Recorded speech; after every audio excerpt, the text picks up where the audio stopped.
everybody, my name is Hope and welcome back to my channel. I like musicals every part of my life, and today we're going to be talking about arguably one of the most hated musicals in musical theatre history, Seussical the Musical. Seussical the Musical is written by the one and only Arrington Flaherty, don't know how you pronounce it. Anyway, it is in fact about all of the Dr. Seuss books. Now if you're like, Arrington Flaherty, that sounds familiar. Yeah, it's because they wrote musicals like, Ragtime, Once on This Island, and Anastasia, which don't ask me why I was convinced that Ragtime was written by Jason Robert Brown. Like, literally could not tell you why I thought that, but I did. And anyway, wrote lots of big musicals, and also Seussical the Musical. Now, I want a quick disclaimer for this video. Number one, I love this show.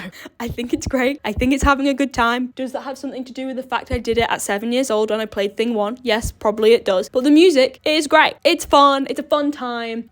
I can see why it didn't quite work on Broadway, but like every regional theatre does it, and who doesn't love a bit of Dr. Seuss? Straight facts. Also, if you can hear guitar, I'm sorry, I can't help it, but it's really annoying. And number two, this show is weird. We all know it. You're not going to come into a Dr. Seuss musical and think, oh yeah, this is going to be normal. No, of course it's not. Like, the main character is an elephant and his love interest is a bird and he's trying to save a group of people who live on a planet on a four-leaf clover. Like, it's not a normal show. But I wanted to share it with you because it's so crazy and I don't hear anyone talk about it anymore. And they should, because it's a fun time. So before I get into this video, remember that you can like, comment, subscribe, do all of those fun things. You can also follow me on my social medias, which is XWilsonX on Instagram and Hope Wilson45 on Twitter and TikTok. That is correct. I just forgot my own username. But anyway, without further ado, let's get into it. Okay, so the musical version of Seussical has varied slightly. If you want more information on things like that, there's a really great Wait in the Wings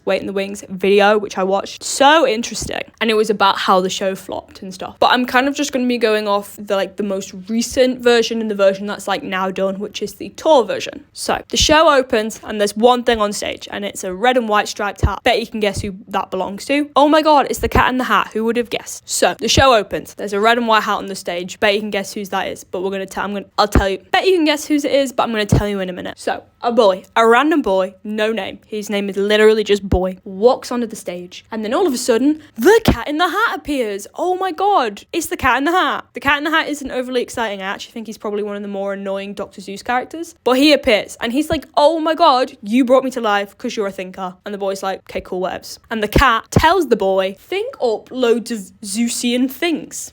Think of the world. And then they all come to life and they sing the opening number, which is a tune and a banger. Oh, the things you can think. Any thinker who thinks can come up with a few. Oh, the things you can think. Love the song. What a tune. There are so many bangers in this show and it gets slept on. Also, just let you know, I am talking about Dr. Seuss in an objective way. That does not mean I support him and his beliefs and his livelihood. And I mean, he is dead now. So I think it's okay to talk about. And I can talk about liking the show without him, because he was dead when they made it too, so I think it's okay, but just know I don't support him. But anyway, they sing the opening number and the Cat in the Hat tells the boy, he's like, I'm going to tell you a story about a boy that is just like you and thinks really cool things. So we go over to the one and only Jungle of Null. And I just want to put it out there, I've never actually read a single Dr. Seuss book, I think, other than Green Eggs and Ham. I cannot remember reading a single one. So when I talk about characters, I literally just know them from the show and I've never read them. But we go to the Jungle of Null and we meet Horton the elephant. Now the story kind of follows two stories at the same time. One is the story of Horton the elephant and his life, and then the second one is Whoville. And the two stories like overlap each other, they are to do with each other. But for the sake of clarity, those are like the two worlds we live in. We live in the big world and the small world, the Horton world and the JoJo world, who we'll come to meet later. So Horton the elephant is chilling out. He's sitting by. In the original production, it's Kevin Chamberlain, who's in Jessie, the Disney show, if anyone knows that. He's also in Ratatouille, if you care about that. Loves a bit of an animal musical. And he hears a strange noise. He's like looking around. He's like, where the hell is this noise coming from? I can't figure it out. And he looks down and there is a four-leaf clover on the floor. And he picks it up and he realizes, oh my god, the four-leaf clover is talking to me and there is a world on this four-leaf clover. What a crazy time it is. So he decides, actually that's a lie. He sees a speck of dust and there is people on that and he decides to put the speck of dust on the clover to keep them safe. And they live on the speck of dust, the Who's. And then they get the song Horton Hears a Who on the 15th 15th of May in the jungle of Nool. Like I said, I love this show. It's great. So Horton's chilling and he's got the 4-leaf clover and he's chilling out and he's guarding it to keep it safe because there's people on that little speck of dust. And the other animals of the jungle of Nool, aka the sour kangaroo, come up. And they're like, why the hell are you guarding that speck of dust? That's really dumb. And so she sings a whole song called The Biggest Blame Fool. You're the biggest blame fool in the jungle of Nool. To make fun of him. And all the other animals are like, ha ha ha, you're dumb. That is literally what the whole song is about. In this song, we also meet the Wickersham brothers, who will come into play later. All you need to know is they're a bunch of monkeys messing around. That's all you need to know right now. So yeah, none of the animals believe that there is a world on this speck of dust, which honestly, given that there are a bunch of talking animals, like, I feel like they'd be more open to it, but whatever. But 2 animals believe in Horton's story. Number 1 is Gertrude McFuzz, who's a bird who loves Horton. She loves him. She's obsessed with him. Not obsessed, but she really, really fancies him.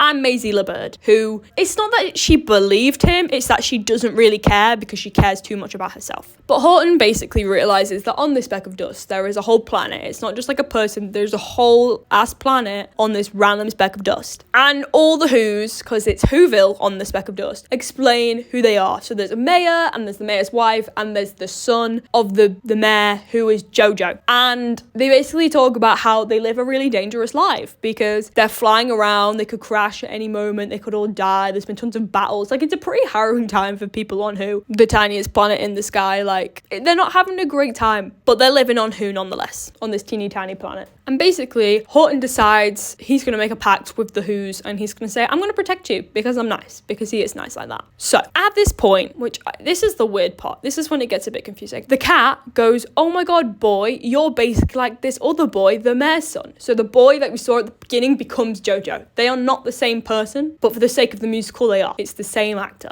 It's really bizarre. I don't really know why it is. But anyway, Jojo has been getting into trouble because he thinks too much and he gets distracted. Like, that's literally, he gets in trouble for thinking. Like, that's how they live on Who. They are very small-minded people in more ways than one. So Jojo's like, I gotta stop thinking. I gotta stop getting in trouble, man. All that's gonna happen is I'm gonna keep getting shouted at, and that's not very fun for me, is it? But the cat, because he's a menace, I was gonna say something else, but he's a menace. He tells Jojo, no, you should think of this really cool pool, because you're gonna go have a bath, because he does. You're gonna go have a bath, and you're gonna chill out in this pool, and it's gonna be this really cool pool.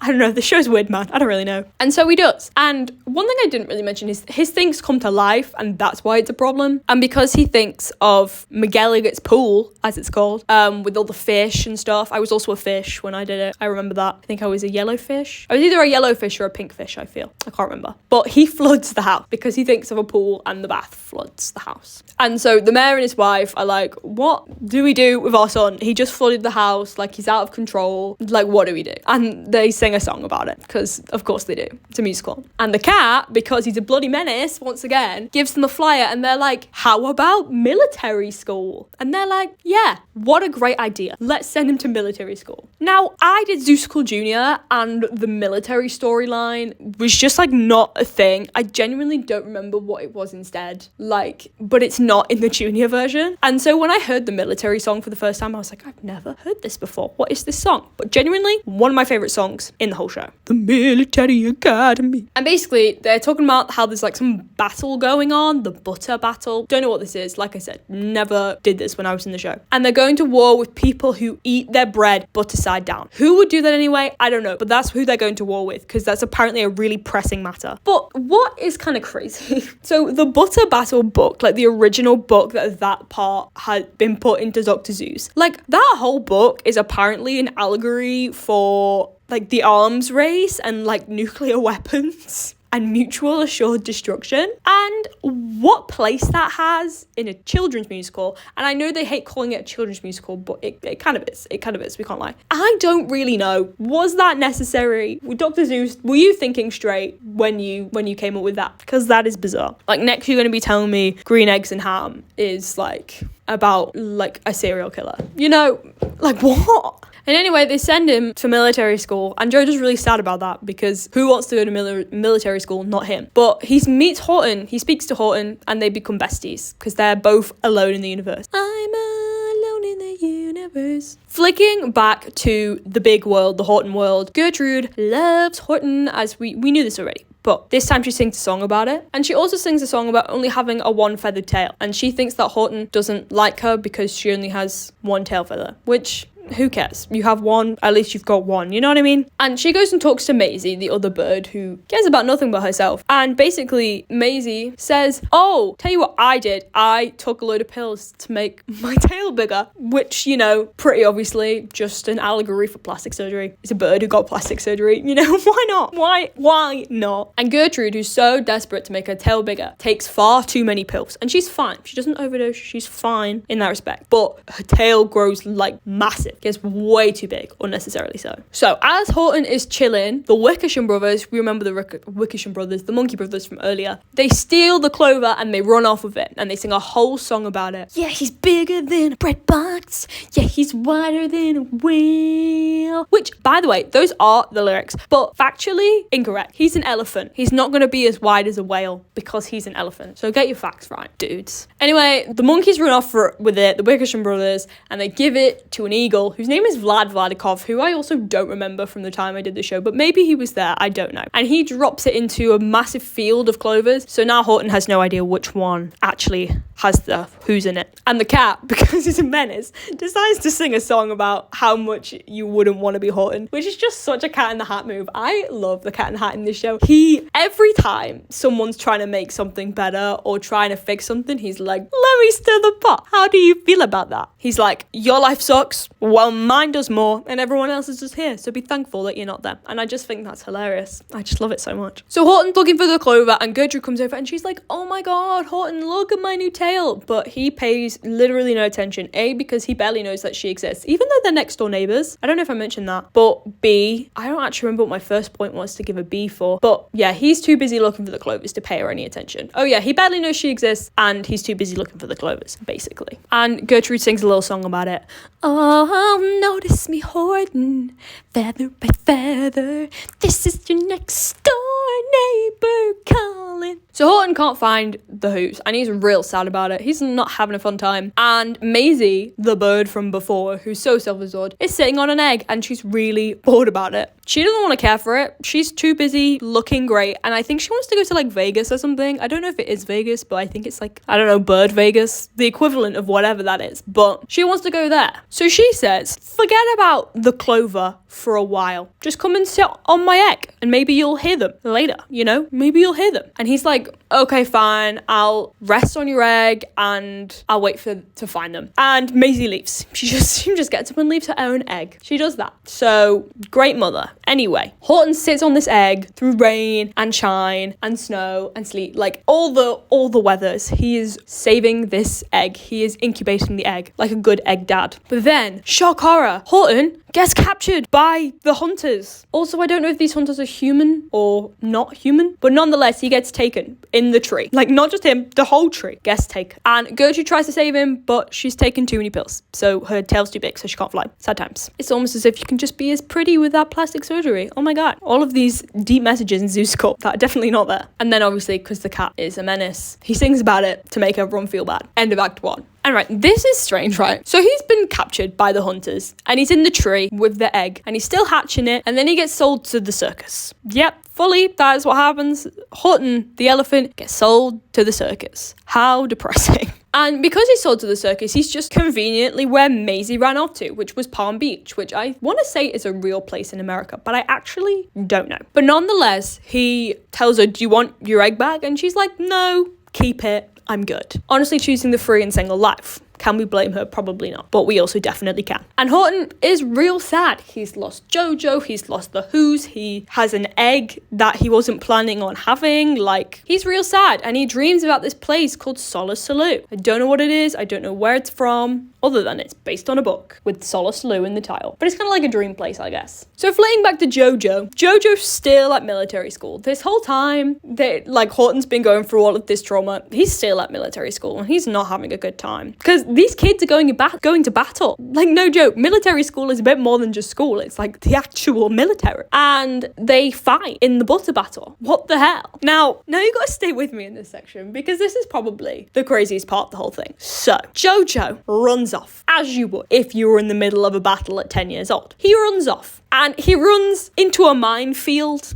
and the massive explosion happens and he disappears. And obviously Schmitz, who is the general of the military school, he's like the leader, he thinks the worst. He thinks this 10-year-old child is dead. And so he goes to Whoville, which is on the other side of the planet, to say, hey, Mr. and Mrs. Mayor, your son is dead. Because you sent him to military school. What? Sorry. It's just, who came up with that? Who did? And of course, because the cat is a menace, he comes back and he reenacts it all by himself. Literally exactly like that scene of Olaf when he's like re-describing everything that happened in the first movie. Literally that. But obviously, Jojo is not dead, because who would do that? Jojo's not dead, and he's alive and he's fine. But he's lost. He has no idea where he is. And the cat appears, because of course he does. And he says, think. Have a good think and you'll find your way back. Not as if the cat found him perfectly fine and could just take him back home. No, he couldn't do that. He instead has to use his imagination to get out of this. And I mean, he does. And he reunites with his parents. And he's not dead after all, thank God. Looking back to the big world, we have Horton, and Gertrude has snuck out and I said, Horton, I'm going to break you out of the circus, because she's pulled all of her tail feathers out so that she could fly to go and save him. And she's like, fun fact, I love you, and fun fact, I found your clover. Honestly, Horton's more bothered about one thing than the other, but obviously nothing can go to plan. So the Wickersham brothers and the Sour Kangaroo are like, hey, we're going to take you back to the jungle. We're going to kidnap you again. As if his life hasn't been hard enough. He's just a poor, simple elephant. Okay. I know I said stay with me before, but stay with me. Horton is taken back to the jungle and he is put on trial and for talking to a speck of dust, because they all think he's crazy. And also because he was sitting on an egg. He's going to court for that too. I don't really know what's weird about that, but sure, why not? I guess elephants can't lay eggs. That'd probably be a red flag, but stay with me. He pleads his case, and Yertle the turtle, who is the judge in this animal courtroom, I don't know, sends him says he's guilty, and they send Horton to the Newell Asylum for the Criminally Insane, because the jungle of Newell apparently has an insane asylum for animals. Sure. But they say he's guilty, and they say, we're gonna destroy this clover in boiling oil. Also, it's just a clover. If you don't believe that there's anything of it on it, just chuck it away. You don't need to burn this family alive. Obviously, even if you don't believe that it's real, just leave it be. Who cares? Why do you care this much about a four-leaf clover? It's not that deep. Sorry, guys. I'm really pressed about this matter. Like, what? You just choose... Like, I'm not getting into it, guys. So Horton shouts to the Who's and says, make noise, so they hear you and they know you're real and they don't kill you all. But none of them hear. None of the animals can hear it. They don't believe it. So they're like, what the hell do we do? They're not going to hear us. And Jojo, being the smart kid that they are, makes up a new word and shouts it. And all the animals hear it, because that's how things work here. And the animals suddenly become convinced that there's a whole planet on this little speck of dust, which if this was just the regular world would so not happen. People are so narrow-minded. Also not getting into it. Anyway, Horton gets acquitted and they all thank Jojo for his creativeness, because without it, they all would have died. So, thanks Jojo, you're having a good time now. Also, the egg hatches and it's an elephant bird. Don't really know what that adds to the story, but sure. And basically, Gertrude is like, this is cool. And Horton and Gertrude decide to raise the elephant bird as their own child. Yeah. And then literally, the show is over. The cat sings his final song and disappears. The hat's only left on the floor. Then there's just Jojo, who's now the boy again. So what? It could have just been Jojo from the start, but that's not the point.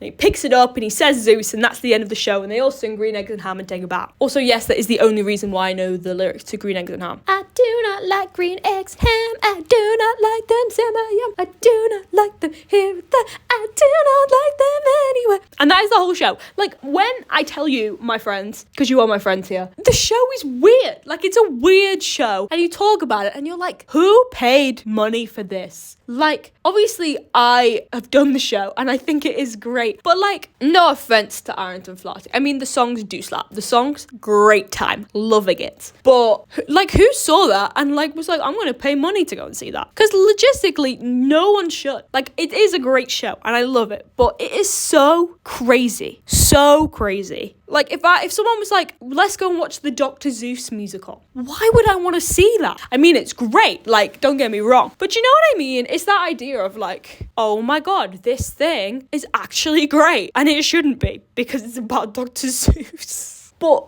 what do you think? I think that's the question we have to ask. What the hell do you think? Because I love this show, but me telling you guys the plot, it just reminds me of how bizarre the whole show is. It's so weird and odd and indescribable. It is truly indescribable as a show. Who came up with that? Not me. But anyway, thank you so much for watching this video. What are your thoughts on Seussical? Do you like it? Do you hate it? Have you never heard of it before? Do you think it deserves the hate that it gets? I personally don't. I think it's a great time. But remember that you can like, subscribe, do all of that fun stuff. Follow me on all my social medias. Keep enjoying musicals as much as me, and I will see you in the next one.